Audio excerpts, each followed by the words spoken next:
अस्सलाम वालेकुम जी, तुसी देख रहे हो इफ्तिखार अली टीवी। तो सर मैं थोड़ा मेज़बान मुहम्मद इफ्तिखार। जिस तरह सर मेरे भाई जानते ने इफ्तिखार अली टीवी तो सर असी हर रोज़ किसी ना किसी सर जानवर की लैते आने वीडियो।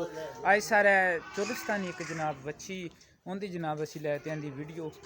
तकरीबन 10 मिनट होए ने जनाब, हुण असी इन्हूं सवाया है तो मैं जो तई आखी तोते ने इन्होंने जनाब सेल करनी सी। मैं आख्या भी आप जनाब इनकी वीडियो पाने और जानवर का हिसाब किताब देखने भी की हिसाब किताब इनका और की जनाब इनके मालक अपने गलबात करन दे। बहरहाल बच्ची की जनाब आप कर ली पहले तसल्ली मालक नाल जनाब फिर करां दे ते मूँह दे विच जनाब हैगी दोंदी। बहरहाल तुहानूं मालक की ज़बानी सुनाने ए जनाब इन्हें माशाल्लाह बच्ची दी। बच्ची भी प्यारी और खूबसूरत है। सर मेरी लोकेशन हैगी ज़िला पाकपतन तहसील आरफ वाला और इस टाइम मैं सर अड्डा रामशाह तो थोड़े नाल मुखातब हाँ। बहरहाल ये भी बच्ची की आप जनाब तसल्ली करन तो बाद भाई जैद नाल भी गल करने भी की हिसाब किताब है इस बच्ची का। हाँ जी जैद भाई की हाल है जी? ठीक ने ते ये बच्ची तेरी मूँह दे विचों दोंदी है भाई, वखा दी है मुंह वहा ही दे मूँह दे विचों जनाब दोंदी ते मूँह दी भी असील साऊ है। कोई मसाले मसूले देवन वास्ते बाज़ औकात जानवर आपदा जनाब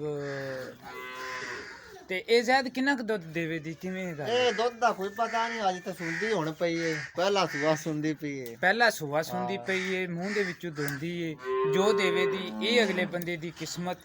ते बस फिर सीधी सीधी गल थणे चों अजे ताईं इंदे धारा नहीं मारियां लेकिन वो मारने असी ते इंदे केड़ी रेट वाली है ना वो तुसी साडे नाल प्यार मुहब्बत वाली सीधी सीधी जनाब गल करो और यानी कि तुहाडा जानवर भी ये सेल हो। रेट इंदा 1,40,000 रुपया। 1,40,000 रुपये। हाँ जी। जे अगर कोई मेरा भाई खरीदे तो 1,40 दे विच कोई हिठा हो तां कोई प्यार मुहब्बत ओ मौके ते कर लांगे, वो मौके ते कर मौके लांगे। ते कर लांगे। सर तुसी मेरे नाल करो राबता 0318 065 8391 इस नंबर ते जनाब मेरी व्हाट्सएप चलदी और मेरे ईमो भी चलदी। इंशाल्लाह मैं उम्मीद रखां सर मेरी ये वीडियो सर तुहानूं आवे दी पसंद। सर तुहानूं पसंद आवे तुसीं लाइक करो शेयर करो और इफ्तिखार अली टीवी नूं सर सब्सक्राइब करो। इंशाल्लाह मिलां दे आवन वाली वीडियो च। पाकिस्तान जिंदाबाद।